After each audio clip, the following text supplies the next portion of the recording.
Okay. So I have sent across a link to install. So this will be more of a hands-on, because just giving uh, talking about it will not really help. So if uh, any of you have installed Anaconda, I sent it through Anaconda. There are multiple ways through which you can install. With Anaconda, you can access other applications as well. So that's where I suggested that. But if you all haven't installed, let me share the link once again. And you can go ahead and install.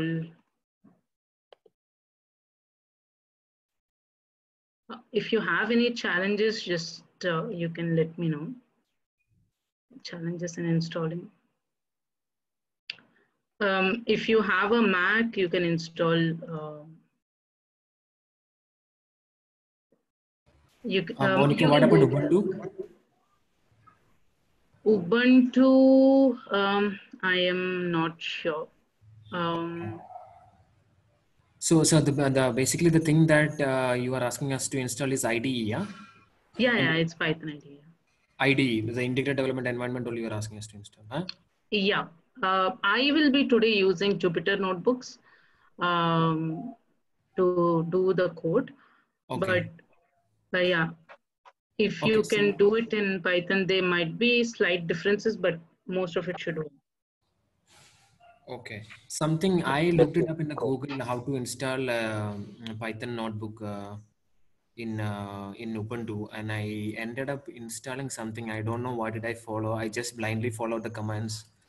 Okay. And something Jupyter notebook I opened in the browser. Yeah, So it opens in the browser. Yeah. Really? I think I'm good to go. I think, but I don't know how to go forward. Okay. Okay, so Jashwant is suggesting if we can install, you can directly use Google Colab. If you can share the link here where people can use it. Any of the interface. If anyone has challenges, just let us know. One of us can help in getting it. Google Colab, I think, is a web link as well, right? Jashu, can you share that link?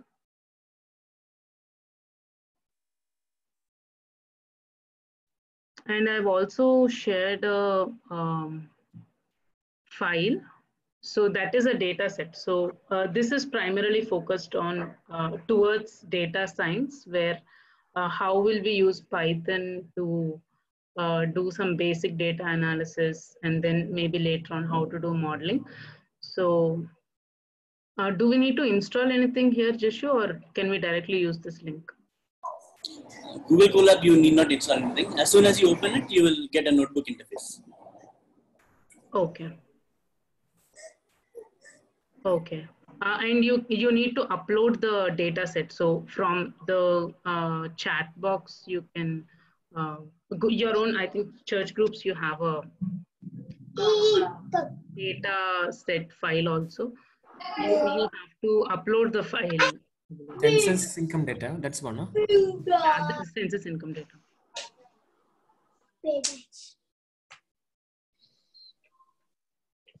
It is not necessary that everyone has to do it hands-on, but if anyone is really serious and wants to learn, it is easy while I'm sharing. If you also can run the code in parallel, it gives a better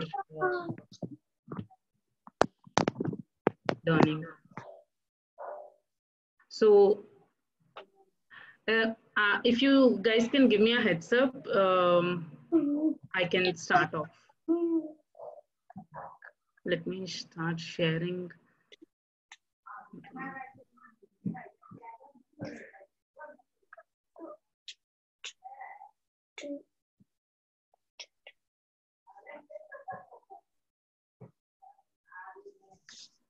Okay, I will get started. You can either use Jupyter notebooks through the link that I have sent. Otherwise, you can use Google Colab as well, which is direct web link. So you can maybe get in there and use it. I'll get started. So the agenda for today will be a basic introduction to Python, how to load data, and some basic data wrangling, which we use regularly in when you're doing data science work. So I have also, yeah. So what is Python? Python is a basic high-level programming language which will understand. It is very easily readable, very easy interface, and also there's no, like, you know, when you see C programming, other languages, most other languages have a lot of indentation issues, curly brackets you should put, but in that way it is very, very straightforward and easy. I'll show in a minute. So the basic approach, I think Elijah brother has spoken before as well, is to connect your Python to data source, then bring the data, import the data into Python, and then do whatever processing you want, whatever modeling you want. And then the output, you can again link it to any of, like wherever you want to show.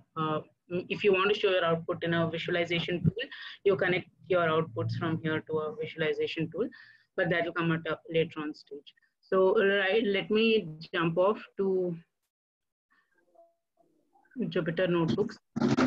So I have, I already have signed in, but if you have installed through the link I've sent, you can search for Anaconda prompt. And okay, I think I'm just sharing.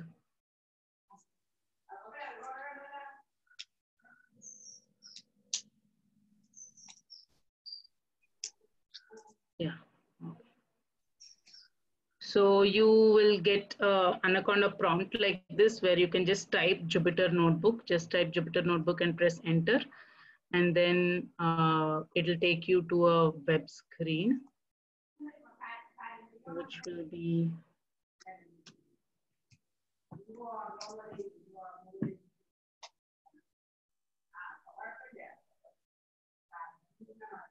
oops.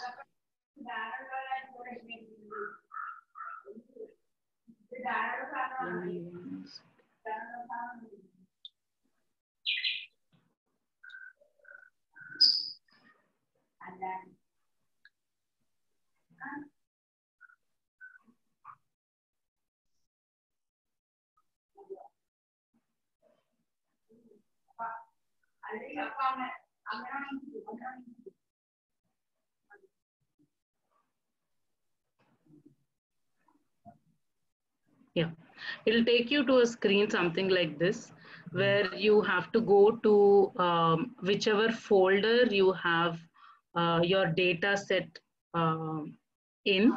You can just go to that folder. I have it in my downloads folder. So I go to my downloads folder and then create new Python notebook. A new Python notebook. So I'll have a Python notebook like this here. Python 3 is the version of Python, and this is the Jupyter notebook file. So I have a file in which I've already put in the code. So I will open that, but you all can create a new file like this here. You can name your notebook you want, and then here you're good to go. Maybe I'll give a brief of how this Jupyter notebook works as well. Let me open, yeah. So I have it here with me. I named it Python basics. There is file, edit, view, insert. So all these you can use when you are, so these are basically called cells. Once you write any piece of code, you can run it. You can move it up and down. There are, if you want to reconnect your kernel, there are options here. And if you want to insert a new cell, you can add it here. If you want to cut it, you can cut it. So if you want to copy it, you can copy it. So things like that. And then if you want to give headings instead of code, you can go and make it markdown. So it will turn out like a heading.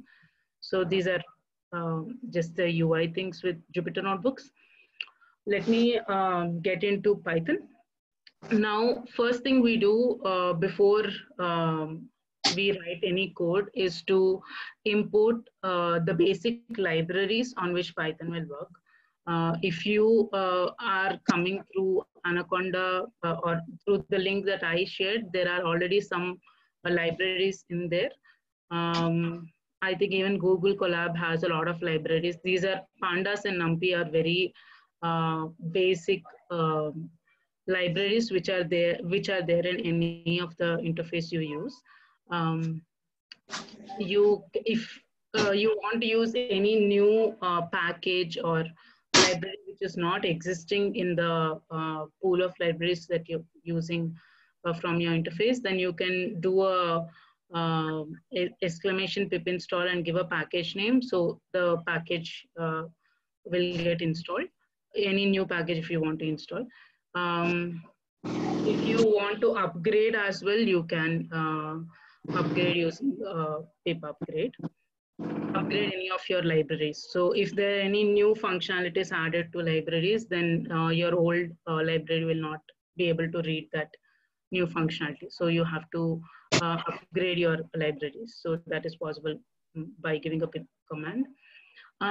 So this next step is to read my data set. So what I've done by and large here is, let me, I'm clearing out everything. So I'll start everything afresh now. So I don't want to install any new packages. So I'm just importing Pandas and NumPy now. I did a control enter to run it. Then I have given a data set. So after importing my libraries, next step is to read the data, read any data that you want to work upon or you want to analyze.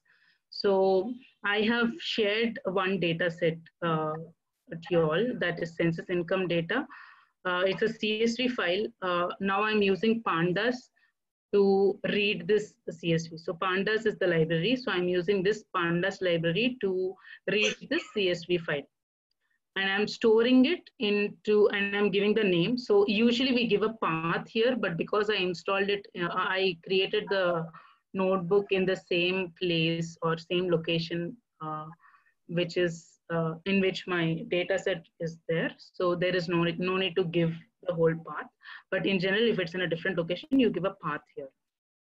And there are, with reading options, there are multiple parameters that you can give, which are not essential right now. Later on, you can see. So in my, I'll share the PPT as well, where I have put in some basic resources, which we can use. If you're a newbie, you can use those resources. I'll show also maybe during the session how we can use those resources. How do we understand it? Because first time when you see everything is like, I don't know what to do kind of thing. So too much of information. What I'm doing right now as well might be too much of information for some people unless you have some background. But if you listen to this when you're doing it at some point, it will be very useful for you. So first thing after I import my libraries is to read the data set. I have done a pd.read CSV and I've given the file name. And I've stored it in a data frame. Okay, so data frame, you can store it in whatever structure you want. Data frame has a standard structure, which is very accessible. It is almost like an Excel table. If you see, it has rows and columns. Rows, in a table, the headers are columns and everything below it are rows. So if you imagine that table, okay, if you imagine that table, then all the rows are what we call is data. The headers are columns. Okay, so this data frame has that structure already in place. So usually we use data frames instead of, I mean, in addition to other things. These data frames are used very frequently. Monica, Yeah. can I ask a question? Yeah, please. Why do you use Panda instead of NumPy for? Okay. Yeah, so NumPy is basically a library. So each of these libraries have different functionalities that they provide. NumPy is primarily used for any numeric operations that you're doing. Pandas is primarily used for any uh, data, reading data, then any alterations you want to do or you want to slice your data into different divisions, break them up. So these, I would say, if you have a table, how to reach out to each of the fields in your table, how to read that table, how to those kind of operations are done primarily in Pandas. Pandas also supports other numeric functionality as well, but numeric functionalities, mathematical functionalities are primarily used using NumPy as a library. So later on, I will show where we are using NumPy, how are we using it as well. But does that answer your question? Corinne? Yes. Okay. So here Pandas, so you can, I will tell what library I'm using to do what, so you can understand. So to read a file, I'm using Pandas. Later on, I'll show how I'm using other, how I'm using NumPy package. So then you'll get a better idea. So let me move on. This is if I have an already existing data set, but if you want to create a new data frame, you can again use Pandas. Pandas, I named it as PD. You can use Pandas also in place of PD. So this is pd.data frame. Now I've created a new data frame and I gave it just a structure. So this is an empty data frame. On that, I've added columns. So these are column headers: name, age, education. Under those column headers, I have filled in these rows. So I've given a column name as name, and I've given rows within that as Jack, Mary, Carrie. So what I will do is I'll run these in parallel so you all will know what is happening as well. So I have again, after I read, this is the operation, I've stored it and assigned it to a data frame. So that is where I'm doing an equal to and assigning it to a data frame.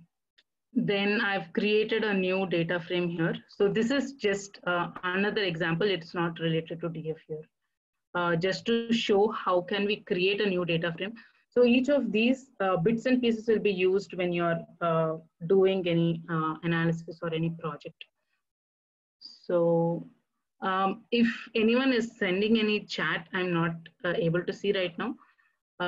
So you can ask your questions directly if possible. So here I've created a new data frame. I've created 3 columns: name, age, education.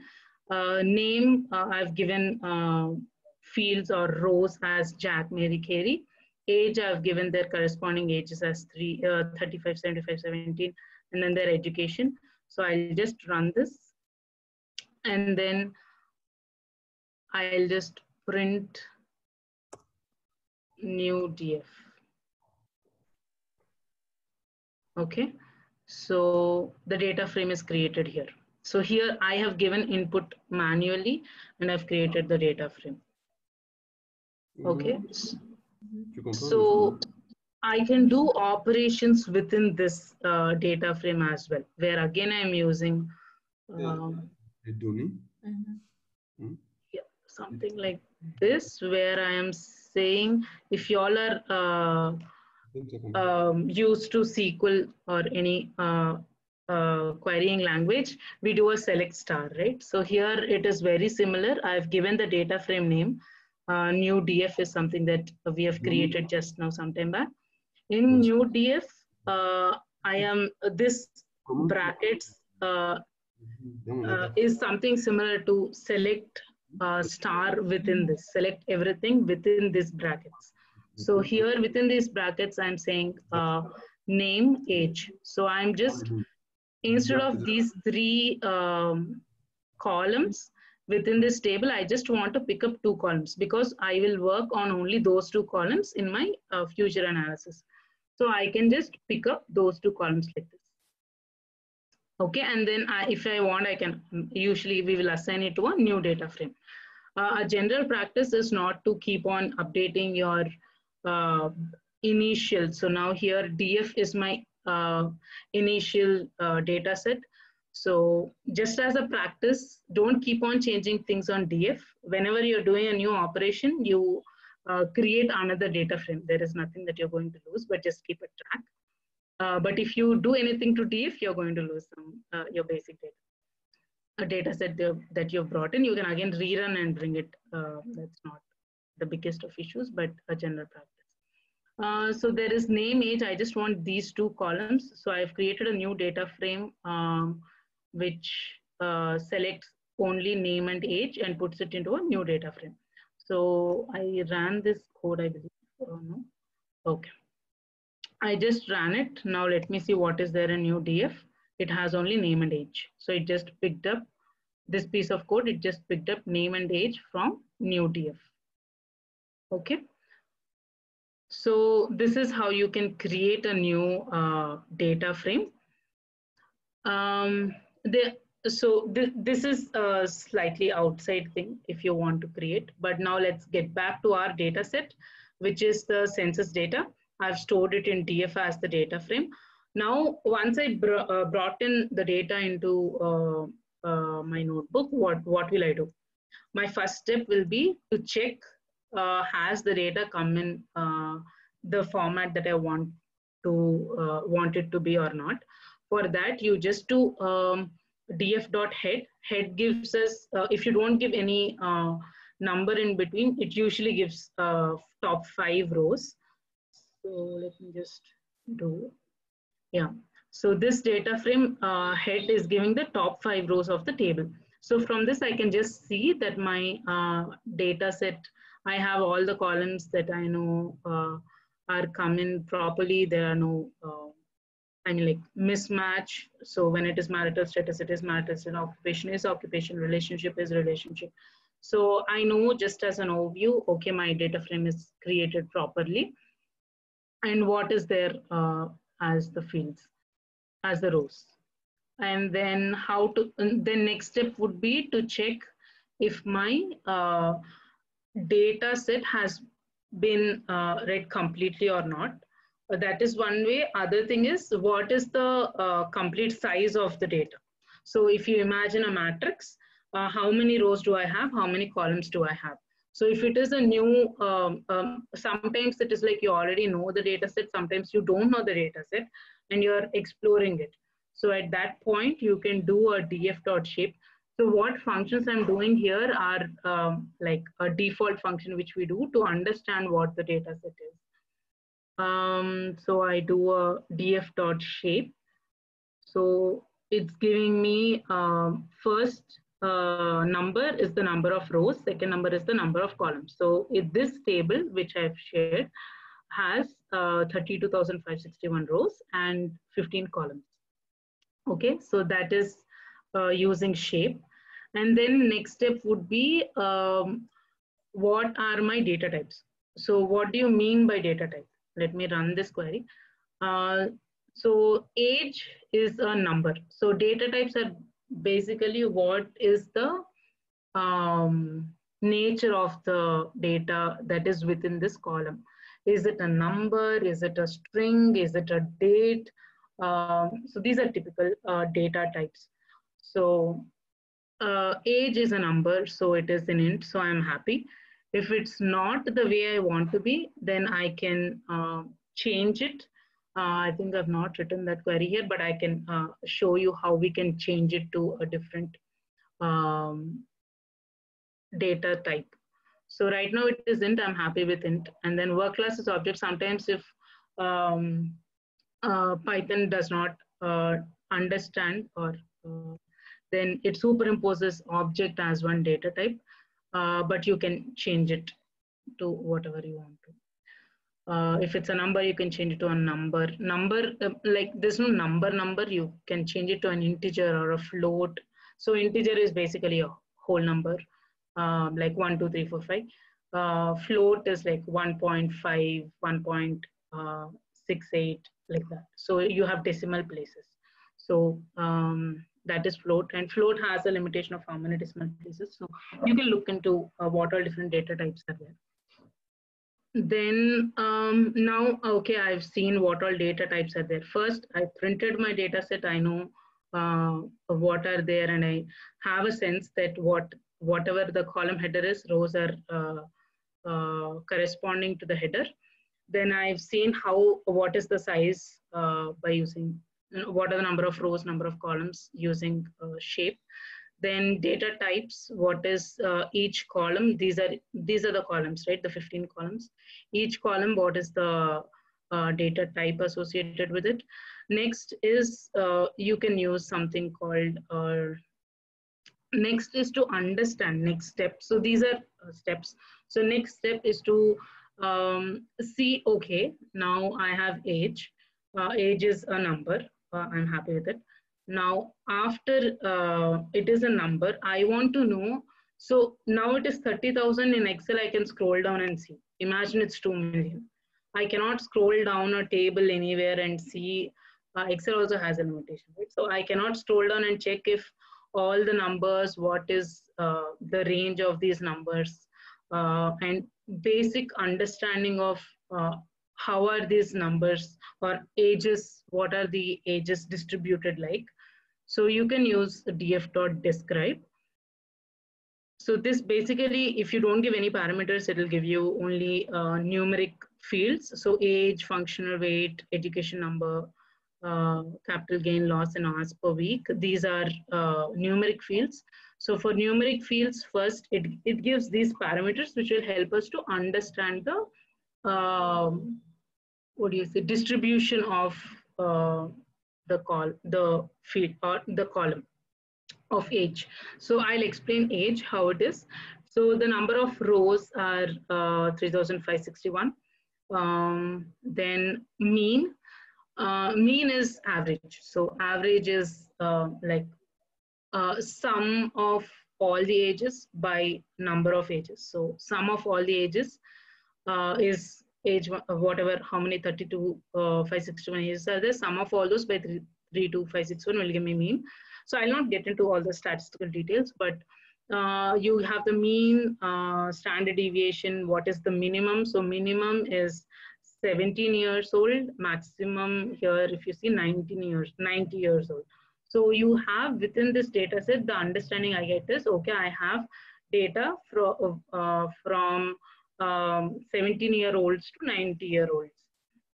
Then these are percentiles, 25, 50, 75, which mean if it's 25 percentile, that means the 25th percentile value of age is 28. That means 25% of the population are falling below the age of 28.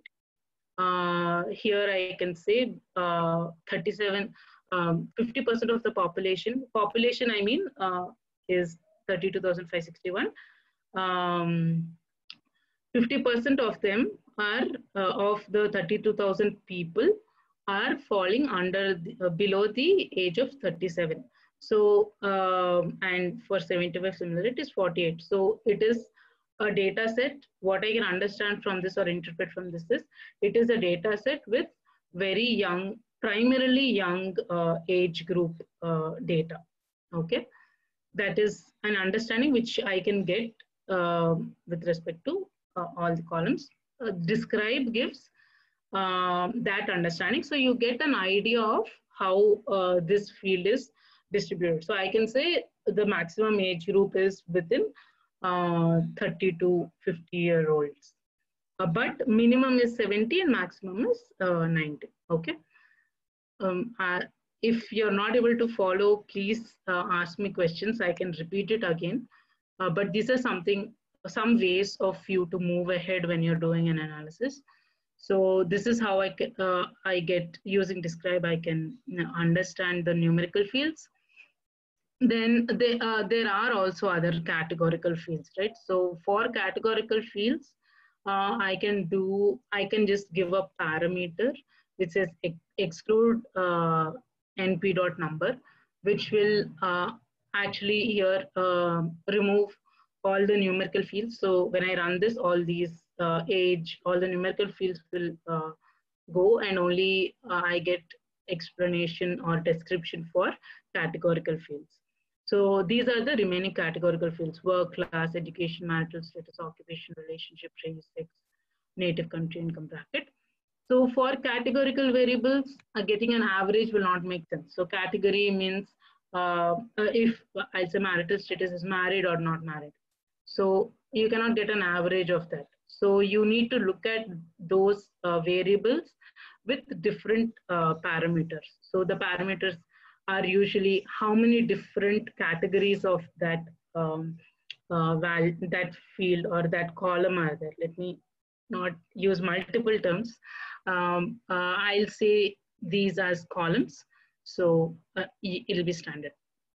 So for this categorical column, how many different categories are there? So work class is basically, is it a private, is that person census income data, right? So it is about people, their age factors, and their demographic characteristics, and what field are they working in, what is their income bracket. Such kind of information is there in this data set. I should do that before, yeah. And work class, there are 9 different categories of work class. It's private or government or federal government or self-employed. Such kind of categories, 9 are there. For education, there are 16 categories, marital status, 7 categories, like that. There are multiple categories. That is the unique, means how many distinctive groups are there. Then top is basically what is the most frequent group within that column. So within work class, private is the most frequent group. And how many times is it appearing? Of the 32,561 rows, almost 22,500 times it's private only. That is the kind of understanding we get from this. So education, most of them are high school graduates. So that is how you understand a categorical variable. So that is what you get from Describe of that. So once again, let me just quickly show the data frame. So again, you get an idea. So this is the input data set that we've taken. There's age, work class, functional group, education, marital status, occupation, relationship, race, and these kind of factors. There are almost 32,500 rows for each person having this, giving this information for each person. Okay. Now, the next step is, okay, I have now an understanding of my data set. How do I break it into parts of which group I am interested in? So let me, which group I'm interested in. So I want to break this data, slice it into whatever I want it like, or whatever makes sense to me for my analysis. Because this is a pretty good data set, but there'll be a lot of junk data, like a lot of junk data which you don't want to see. When you're doing an analysis, you'll not do it on the complete data set. You want to just pick up a set or a group, and then you want to function on it. So you want to work on it. So how do we do that? There are functions like .iloc and .loc. .iloc usually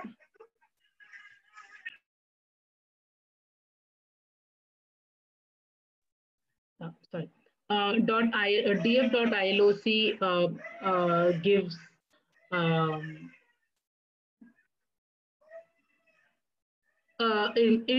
it works with positions. So it gives a positional index. Okay, let me show what is index. So here within this data set, this is how you refer to as indexes: 0, 1, 2, 3, 4, and Python always starts with 0. So 0, 1, 2, 3, 4, 5, 6. These are the indexes. So what .iloc, if you want to split your data using .iloc, it will refer to this position. Okay. If you have, instead of numbers, you have any labels, then you can use .loc. But let me show what .iloc does. So here I am saying I just want my second row with index 2. So it should ideally give me this one. Let's see. Yeah. So if you see here, row, it has given me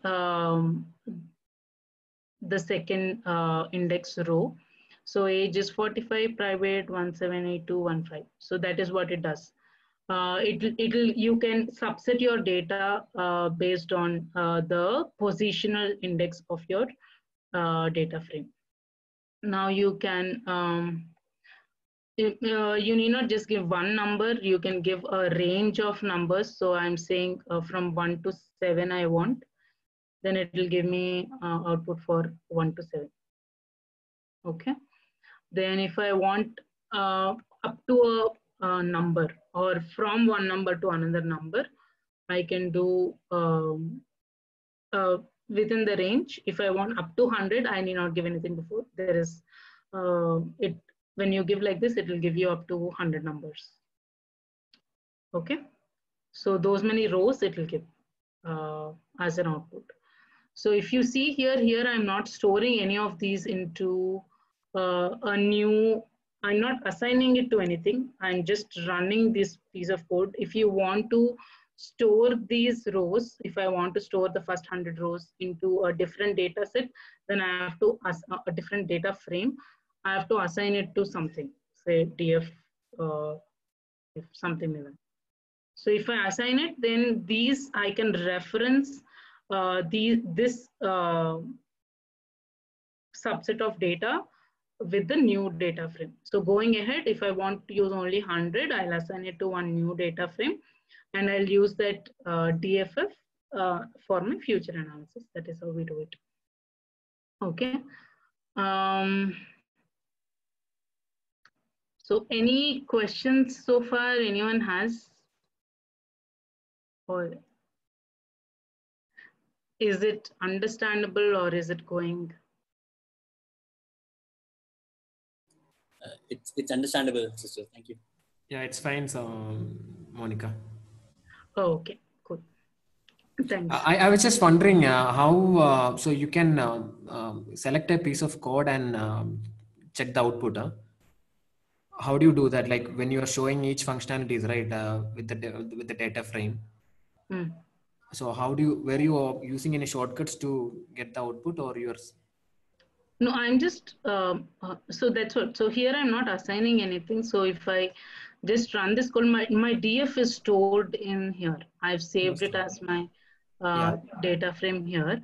So if I want to refer only up to 100 rows, I do a .iloc.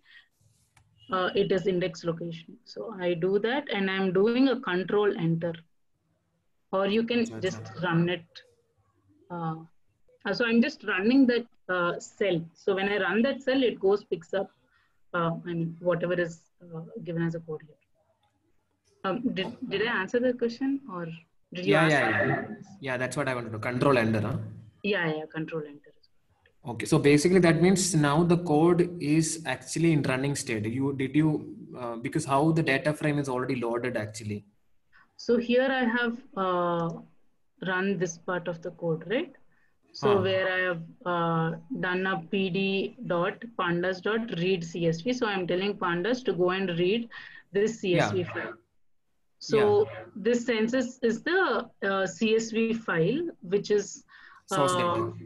Yeah, which is getting stored in DF as the data frame. Okay.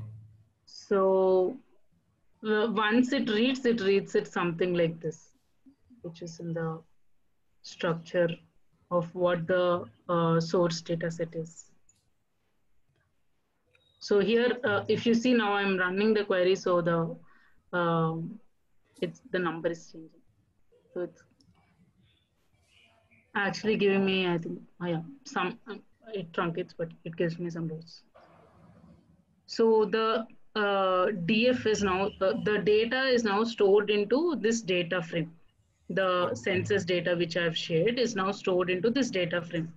Now, after storing it into the data frame, I'm trying to understand, okay, now the data is in, I've read the data in, I want to understand what this table means, what are, how are the values within this, each of these columns. Okay. Okay, so because these are now 30,000, 30,000 is okay, but if it is more than that, you cannot like just scroll down and understand anything from it. That is why we are using these functions to understand.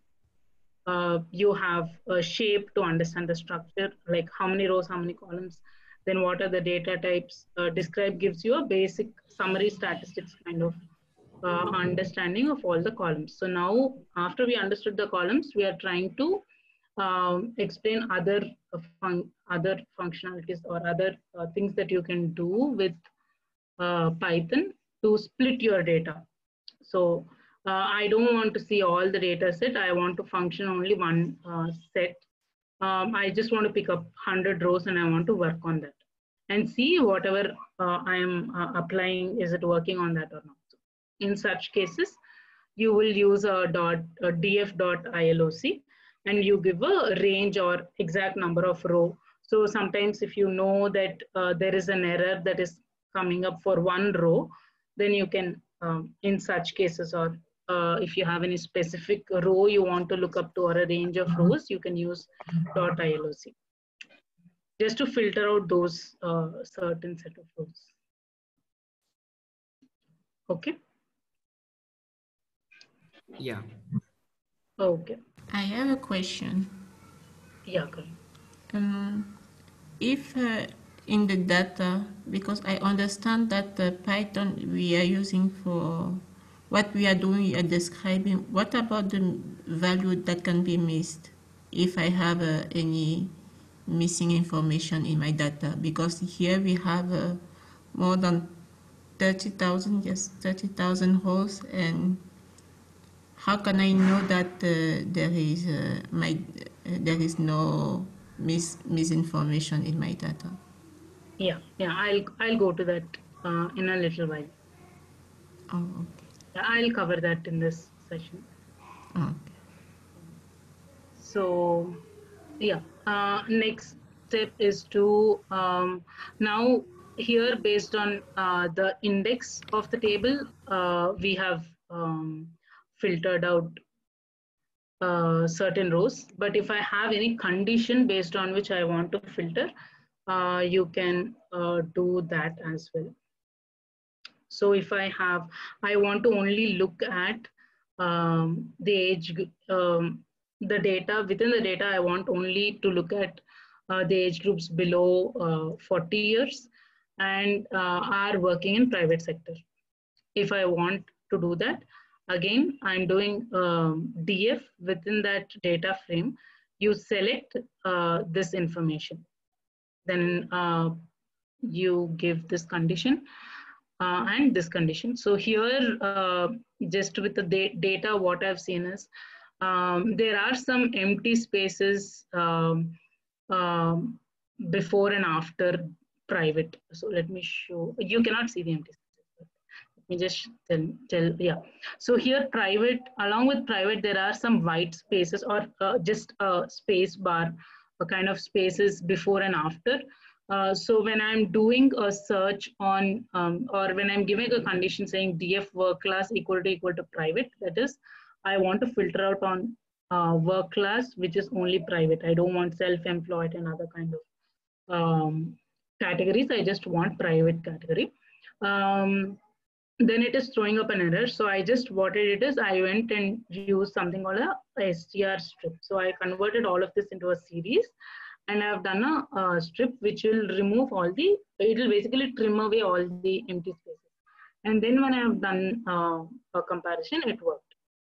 So here what condition I've given is age should be less than 40 and work class should be equal to private. So when I do that, I get only, if you see here, I get only work class of private and age less than.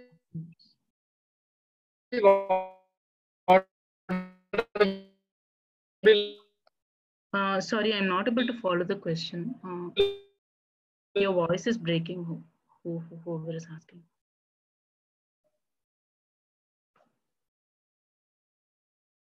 Can you repeat the question once again, Uncle?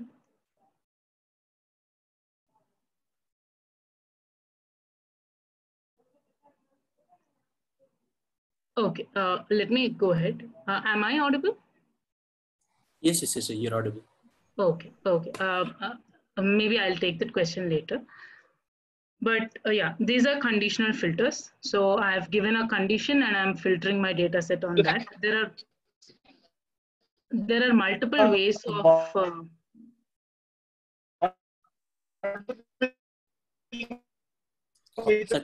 you may type your question in the chat message and I'll read it out to Sishu. I think your audio is having some trouble. Yeah. You may go on, Sishu. Okay. Okay. Thanks. So there are multiple ways of giving your filtering conditions. This is just one way. You can explore other ways of how you want to filter your data set, your data frame. So this is one way of filtering it. So yeah, if you can see here, there is only age groups below 40 and work class only private. Now there are, okay, these are actually, okay, these are covered when you do a describe with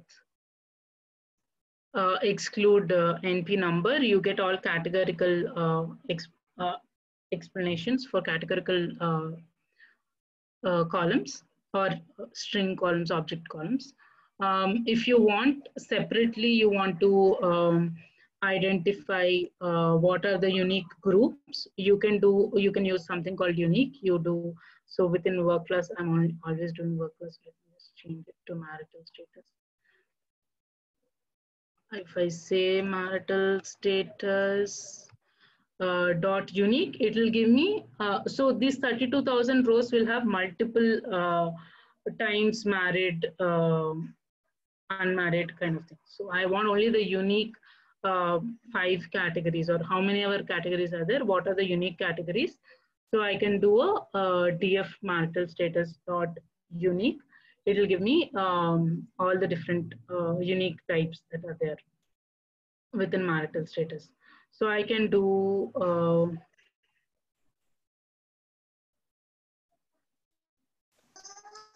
if I want to know the number of unique groups, I can do df.column name dot n unique. It will give me the number of unique. So here, if you see, there are 9 categories. So it will give me 9 categories.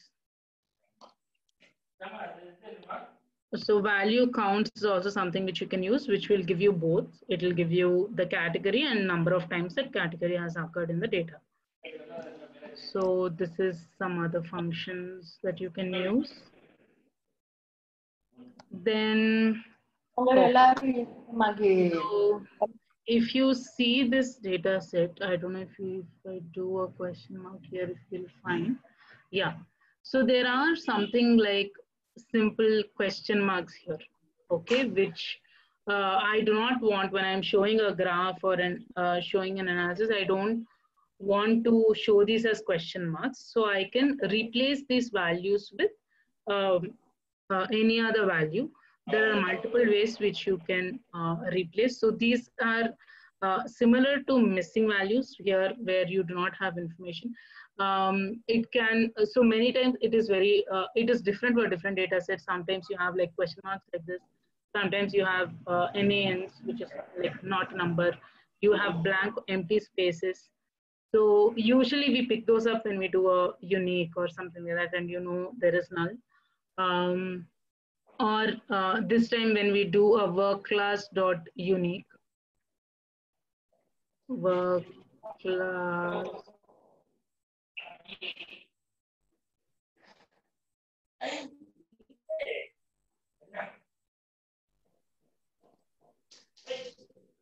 dot unique. Here I can see there is a question mark. So I don't want to show it as a question mark, so I can replace it with anything else. So how I have replaced it is I've just said, because there is a question mark in work class, but I have other information which I want to use for that person. So I just don't want to remove that data. That's why I'm replacing it. But if you find there are multiple, or if you say, okay, let me do a value count on this. So here is where using this, I'll take a call. So there is a question mark which is occurring 1800 times. So of the 32,000, 1800 is definitely a significant number. So I don't want to remove this off because there are other columns which have relevant information filled. So I don't want to remove it. I want to keep this. So I'm just replacing this with data unavailable. So I'm just writing a code like this. If I want to delete it, I'll show a little later on how we can delete it.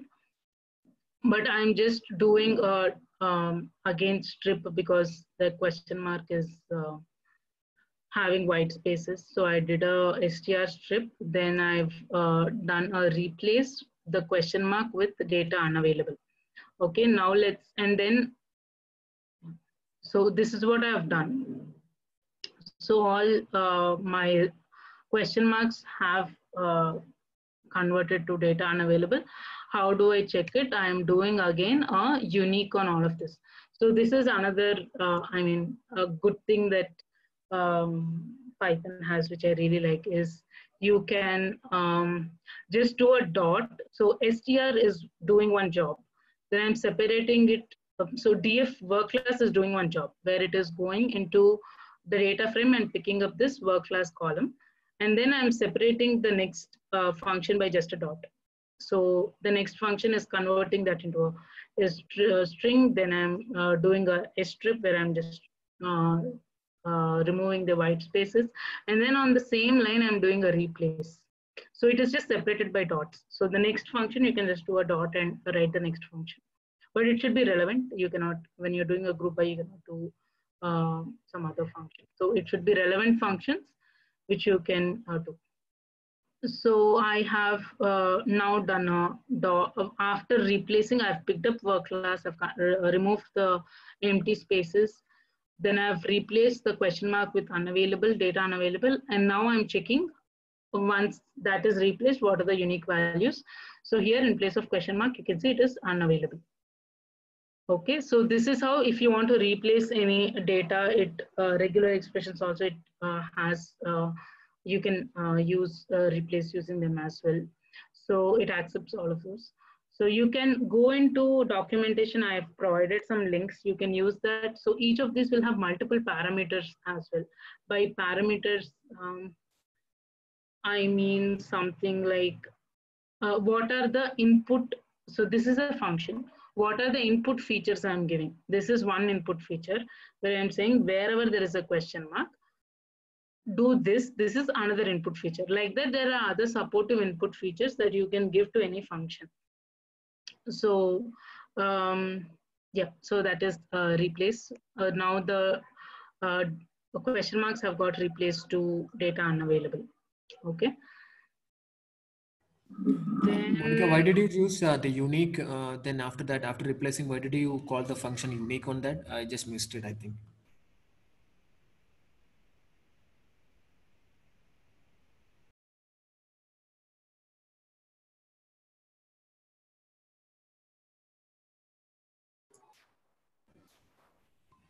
Hello? I think sister got disconnected. Let's Acha. wait. She joins again. To answer your question, maybe she did unique to just verify if the question marks have been replaced by data unavailable. Oh, can you say that again? So before changing, she had checked unique to identify if there is a question mark, and then did the operation to replace the question marks with data unavailable. The check with unique again is to verify if that has been changed or not. Oh, okay. Okay. Thank you.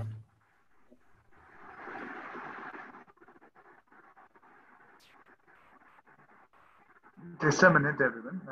There's a small internet connectivity with Monica, so she'll be connecting back in a minute.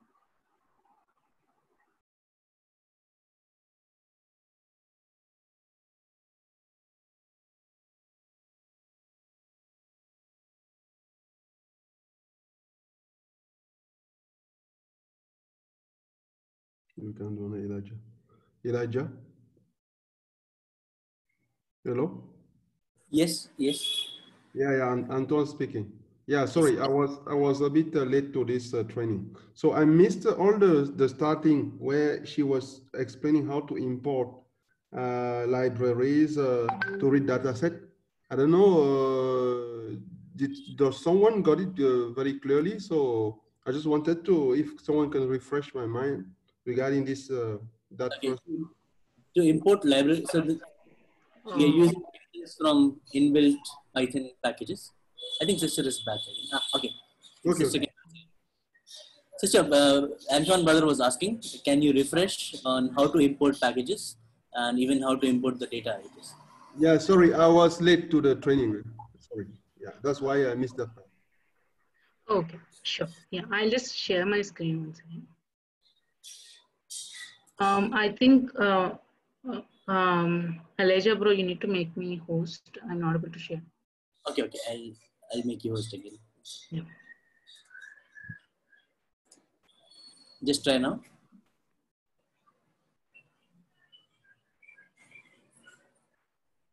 Yeah, I'm able to share.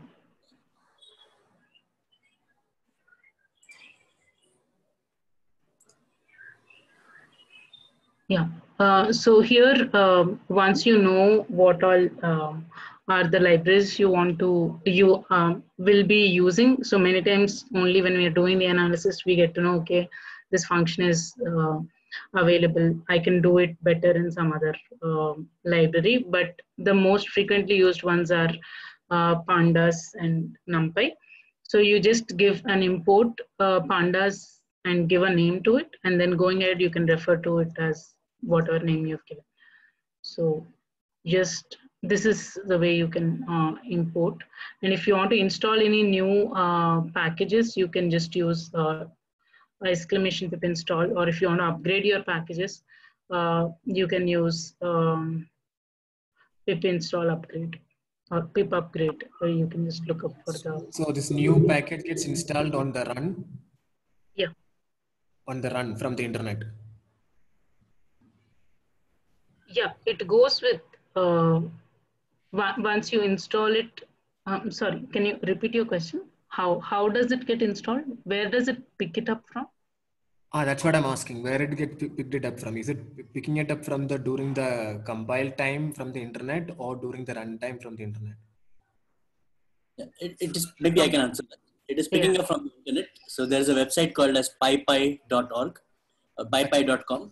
People load their packages up there. So when you do a pip install, it goes to that website, downloads the package on your system, installs it into your local system, and from then forth, you can use it on your local system. Okay, so even during the runtime also it does the same thing, yeah?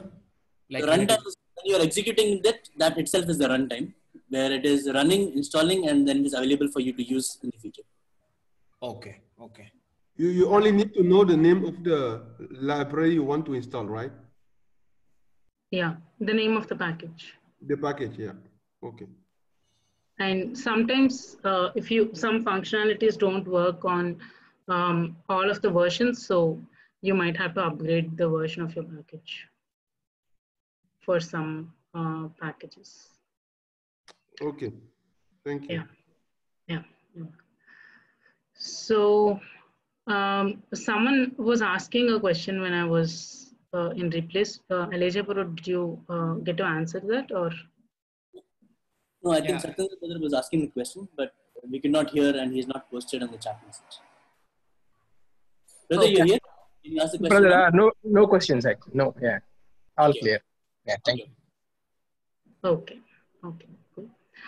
So I'll go to the next one after, like you can replace, and if you want to rename your columns to any other name, you can do rename, df.rename columns, and this is the old column name, this is the new column name. So here the work class has changed to work group. So this is something again, usually we use when you're, I mean, not very frequently used, but if you want to rename it to just clean up the column names or something, you can use it. It's renaming your column names. Then you can do some mathematical aggregations or functions. Again, these, most of them, the min-max count, you can do it. I would prefer to do it from describe.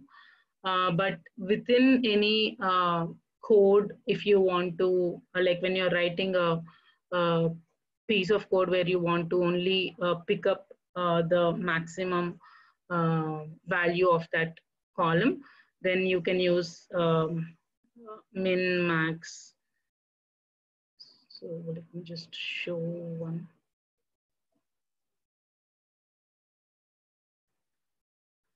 So if I want to just know the use minimum of age for any and assign it to something or do some function around it, I can do df.age.min.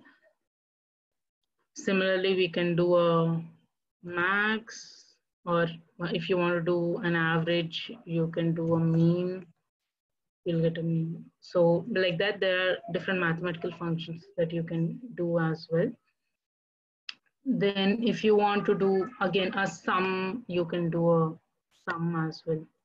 So these are the data frame name, the dot, the column name, dot, what function I want to do. If I want a min, max, sum, average, or mean, median, you can use something like this. Then next I'll come to null values. So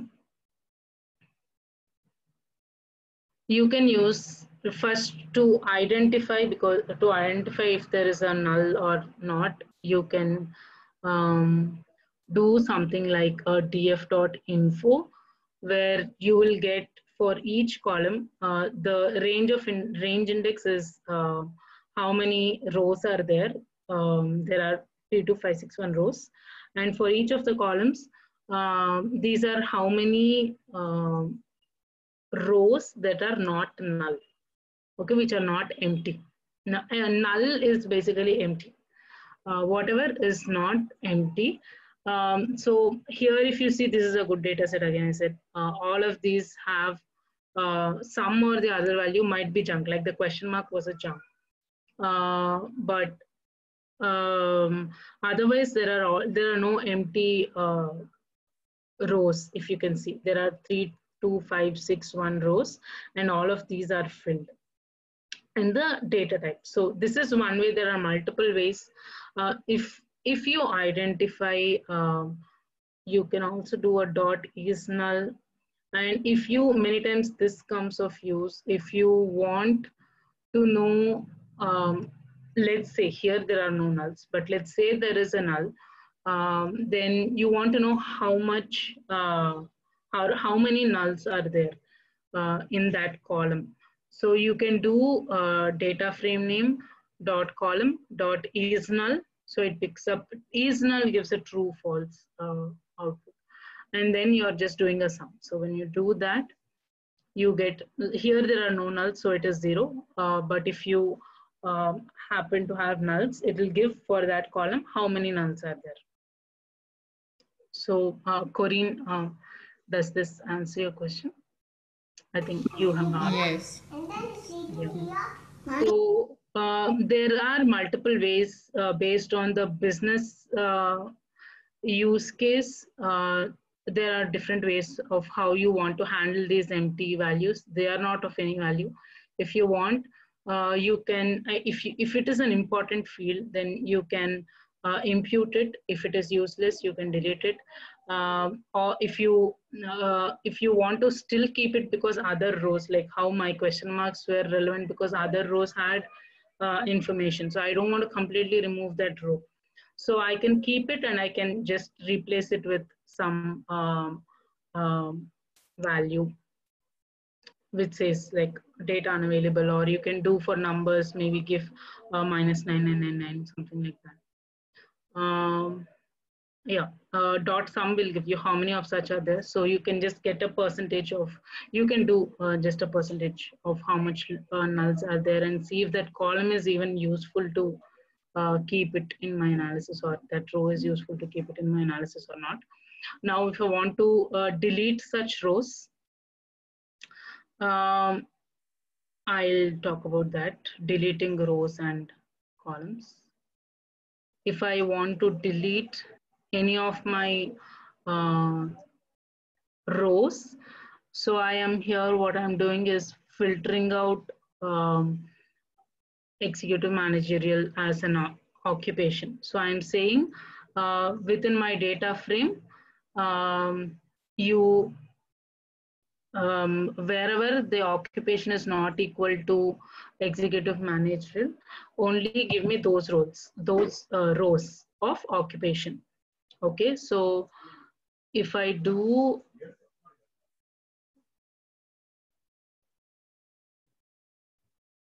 df.occupation.unique, I have all these. There is executive managerial. But if I filter out that and I am actually deleting those rows here. I am filtering them out. So here you don't see executive managerial because I'm deleting those rows. So this is a way you can delete any rows that you do not want to have. You can put multiple conditions here. I just put one condition. And basically, if you're picking up an interest or an interested set group, then you're actually deleting the other rows which you don't want to look at. But if you want to drop any columns, then you can use a df.drop. So df.drop, I want to drop occupation as, so let me do df columns. So these are all the columns I have in my df, in my data frame. Now if I drop occupation, so here if you see, I don't have occupation as my column. So I'm just doing a drop and I'm removing. Axis is equal to 1 is referring to columns. If axis is equal to 0, it's referring to rows. So I'm deleting that column. So all the rows with it also will get deleted.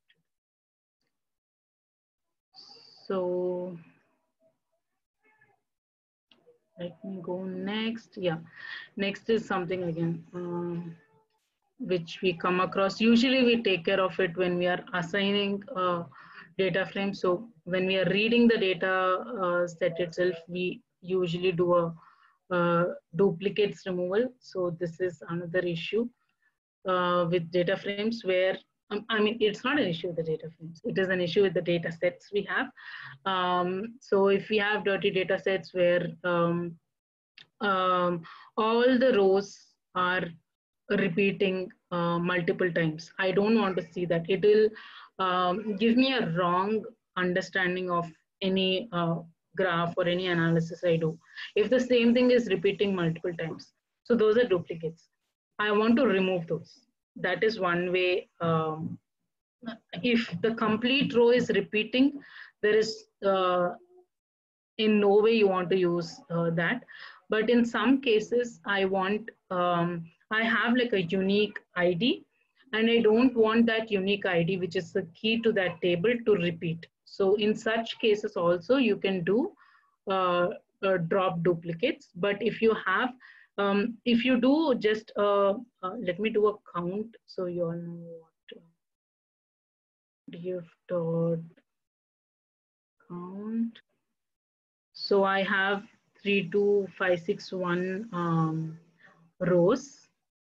Now I am doing a drop duplicates, df dot drop duplicates. So here what I'm saying is, if there is any row which is exactly same for across all the columns, remove those, drop those rows. So I'm doing that.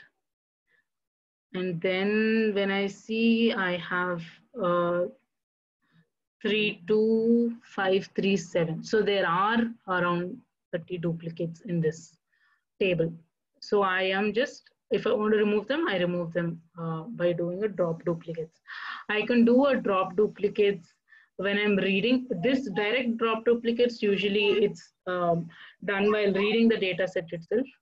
But if you have anything specific to like an ID which you don't want to remove, you can do a subset equal to and give the column name, whatever is the column. If you say occupation, you can give occupation. If you have multiple columns, you should put them in a bracket and then give those multiple columns or work class, whatever. If there are multiple columns, you have to give it within that. So that is dropping duplicates. Then next operation which we very frequently use is group by. Group by is, so now we have, sorry.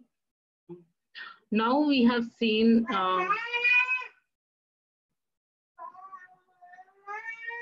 So he wants to add some point, Monica.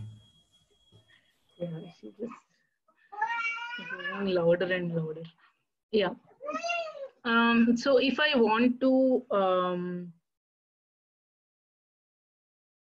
if I want to understand or group by, if you know SQL, then you will, or any querying language, you will have an idea of what group by means. So if I have a complete data set, I just want to aggregate it.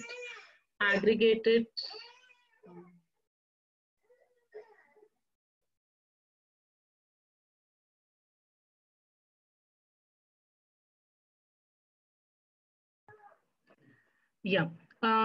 So if I have a complete data set, I want to look at an aggregation of some groups. Okay, like I want to see within work class, so there is private, or here you have education.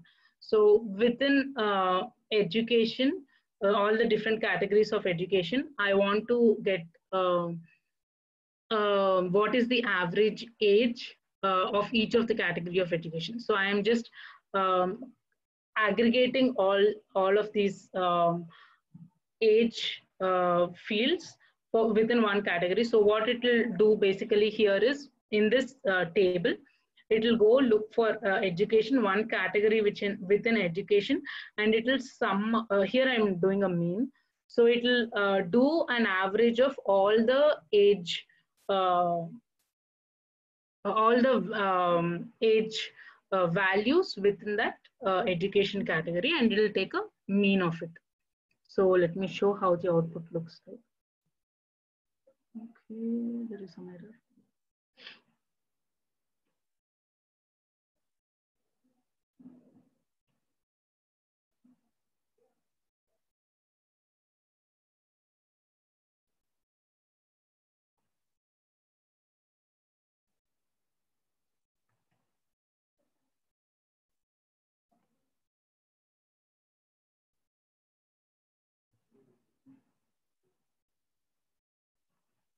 I think there is a strip at education before. No, yes, there.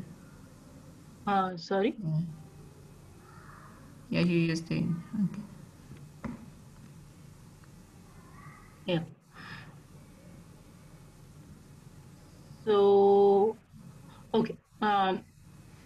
So if I want, sorry, what I explained is not doing,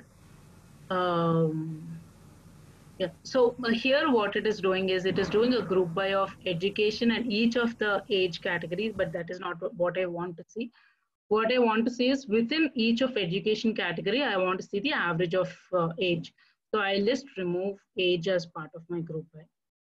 Yeah. So here I have education, each of these categories, and I'm getting what is the average age of each of these, within each of these categories. Okay. So if you want to do such kind of group by operations, you can do a dot group by, and you can do like a count if you want count. If you want a sum, you can do a sum.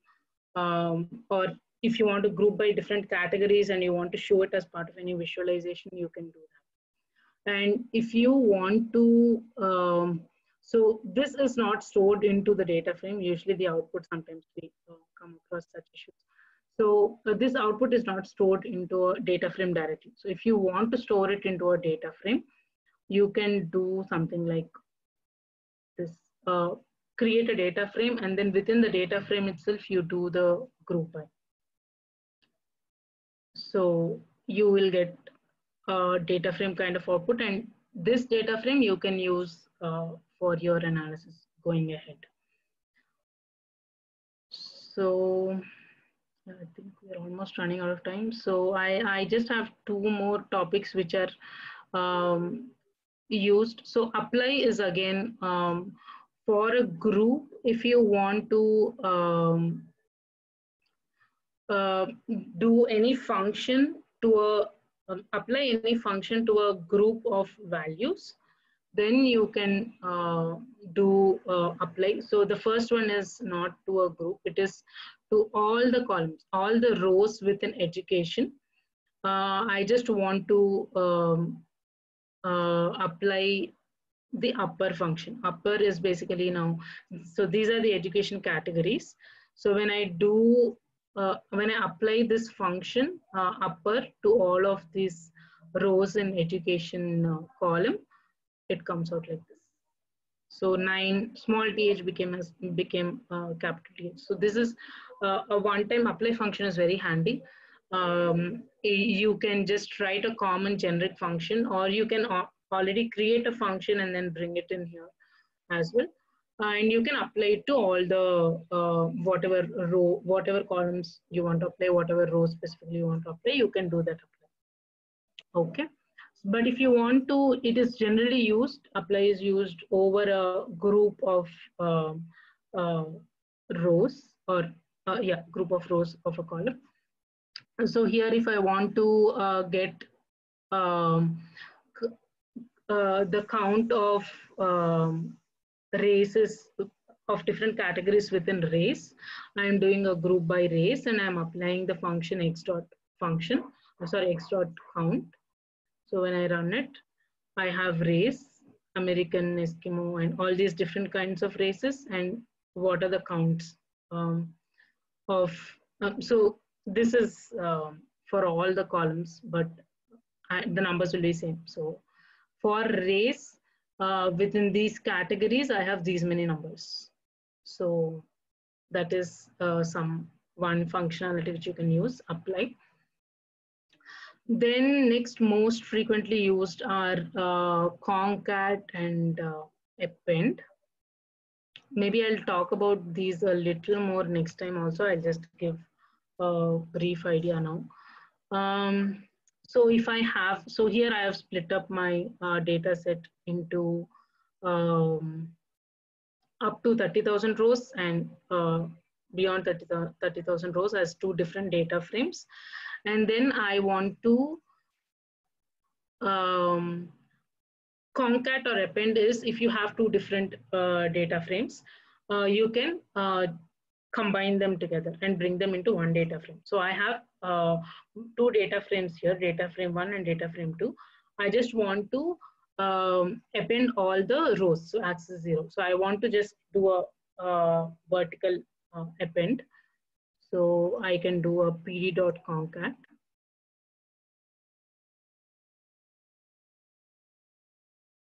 pd.concat.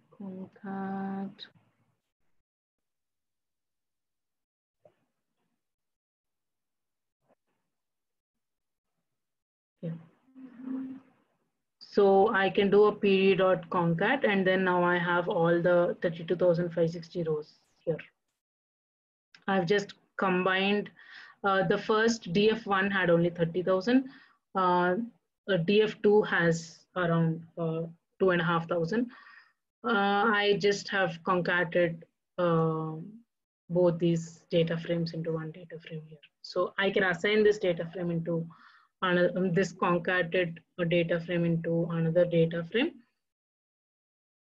That is possible. Or we can use also an append. So append also concats both of them. It appends. So interchangeably used, append and concat. I'll just finish in another minute. So maybe I'll talk about merging a little later on in my next session, but that is also very useful. If you have two different tables, maybe one has age information, one has not age, let me say. One has ordering information and orders or transaction information, and other one has demographic information, and you want to combine both of them and bring them into one table to have to do your analysis. You can join both of them. So merging is basically joining. So there are multiple types of merges that you can do, or joins it is in general called in SQL. There is inner join, outer join, left join, right join.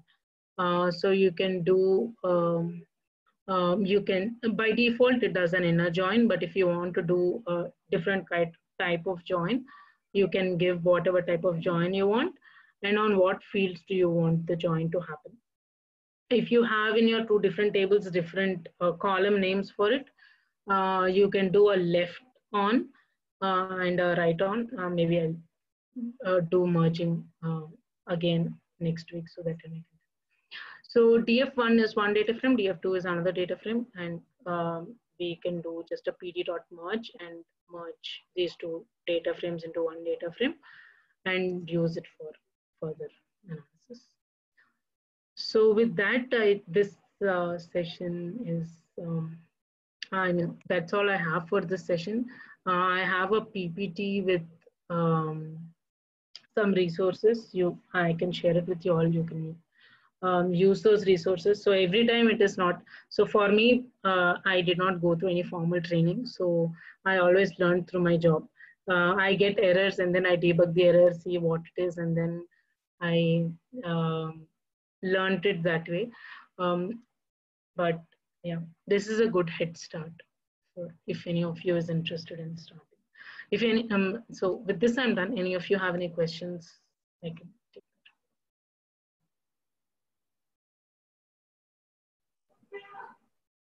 So in the chat, Satyendra Brother has asked a question.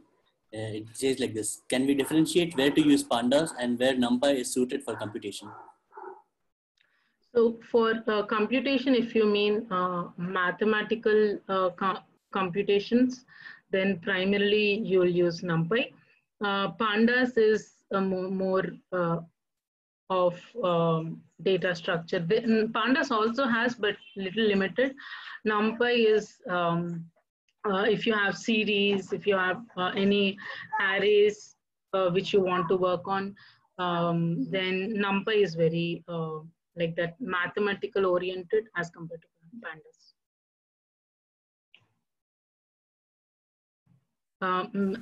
Elijah, bro, do you want to add anything to it? Or?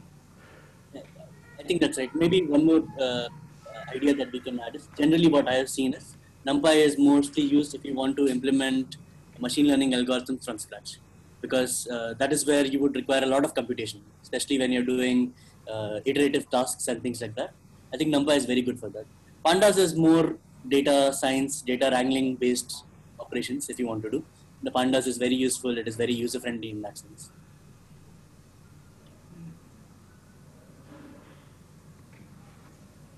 Any more questions? Monica sister, I am learning the script. Okay, I'm today I couldn't able to switch on my laptop, so I'll go through all this steps how to do in the Python, Jupyter. Then I'll send you some queries. As of now, I don't have any doubt. Everything is very clear. So only thing we need to do the practice. So while doing practice in the software, whatever doubts we'll get, I'll definitely contact you, sister. Yeah. Thank you Sure. for your valuable I'll try inputs. to help as much as I can. But So, yeah, Yeah, there thank you is so a much. lot of like Stack Overflow is there, which is like Google for debugging, or if you want to know syntax. But I would suggest, maybe let me show something which is helpful. So there are documentations, and I would prefer to go to a documentation than Stack Overflow. So here you get for every function, these are what I meant by parameters. So what are the parameters and what do they mean? So many times in Stack Overflow or Geeks or towards data science, you'll not get a lot of understanding. But if you really want to get a complete picture, you can come into documentations, and every function is explained very well here. So Sure, I prefer to use, sister. sorry. Yeah, tell me. Go ahead. Go ahead. You're saying you prepare something. This is the PDF or online material. Yeah, you can download it as a PDF also. You have that option to download it, but you can get it online. I've shared the links for these, so Okay, you sure, can sister. use this documentation. So for pandas, for NumPy also there are documentations like this. But Sure. otherwise, Stack Overflow, Geek4Geeks, and towards data science, there are some um, websites which you can search. Any query you have, you just go to Google, they'll direct you to one of these um, sites. So, Sure, sister. Thank you. Thank you so much. Yeah, no. So, thank you, Monica. I was having just for me a recap for those who are new beginners. So what we did today, we have a data. We are working and we have a data as a data analyst, and we have to use Python. Okay, what we have to do first is to import the libraries that we need. So most of the time is we use pandas for the data to understand the data, the structure of the data, and we can use NumPy for all the statistic views that we need to make the. Okay, first is to import the libraries that we will need to make our analysis, and we have to read the data. So if the data is in CSV, so we use the pandas, yes, the panda library for the reading the data, because we are working on the data structures. As we import the data, now we have to clean the data. So cleaning the data means that we have to look if there is some missing value, as you did, look into the different columns, we have to look in the columns for the categorical data use, if there is some misinformation that we can have, or if there are some strings or strips that are present in my data, so I have to clean them, right? Yeah.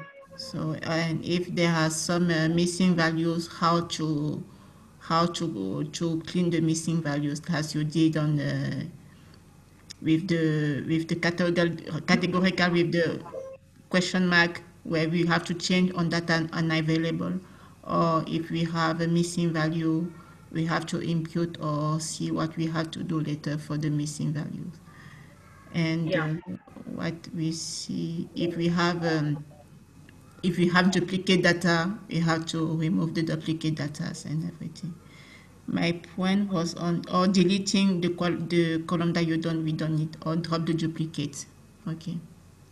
And after we can make the statistic using group by or apply function apply.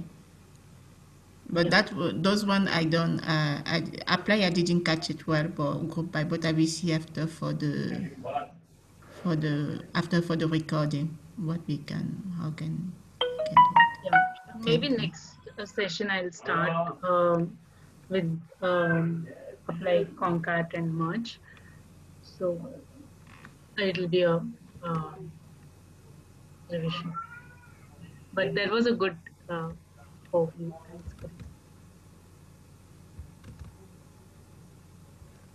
Is there Anybody? any other data sources that we can connect with this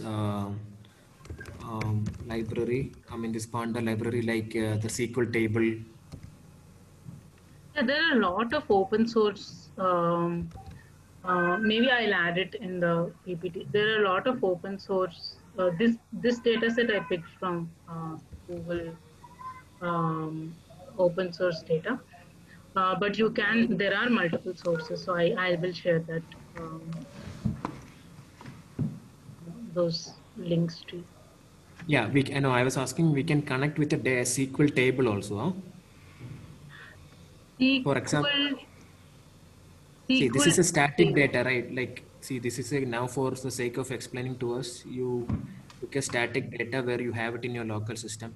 But I think in the real world, there would be a table where in which it is continuously getting populated, on real time, and from where in which you may have to analyze the data. So I was asking whether we can connect or whether we can read from a SQL database table also. Can we? Yes, whatever. So right now I have connected to my local system, but at work we have our data on GCP cloud, so on Google Cloud. So we connect to those tables, get refreshed every once a day, twice a day. So every time I run it, I have to refresh the read. So when I'm doing a read CSV, I just have to refresh it, and then but the connection will change. You have to connect Python to BigQuery, or like, because we have tables on BigQuery, so we connect it to BigQuery. So like that, you have to do the connection before. Here I have done a default connection to my local system. But if you have any cloud storage or SQL storage, you have to connect to that. There are code available which you can use. Yeah, After you connect, then you have to do your. Okay.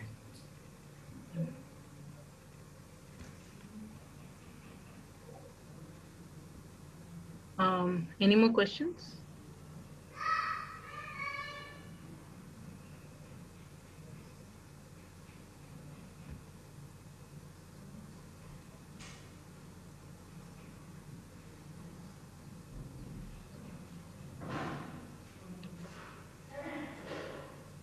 Okay, I think then we are good. Elijah, bro?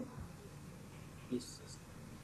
Thank you, sister, so much for this wonderful, detailed workshop of sorts where you ran through the entire example online.